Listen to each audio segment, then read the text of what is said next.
ఓం నమో నారాయణాయ. అందరికీ నమస్కారం. ఈరోజు మహామంత్రంలో 21వ శ్లోకం నుంచి 25వ శ్లోకం వరకు చదువుకుందాము.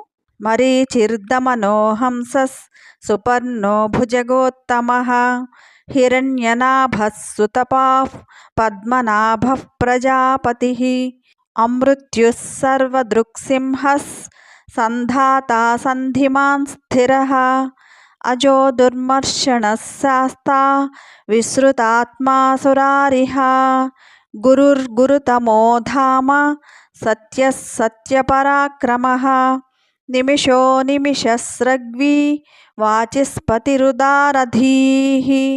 అగ్రణీర్గ్రామణీ శ్రీమాన్ న్యాయో నేతా సమీరణः సహస్రమూర్ధా విశ్వాత్మా సహస్రాక్షः సహస్రపాత్ ఆవర్తనో నివృత్తాత్మా సంవృతः సంప్రమర్దనः అహః సంవర్తకో వహ్నిర్ అనిలో ధరణీధరः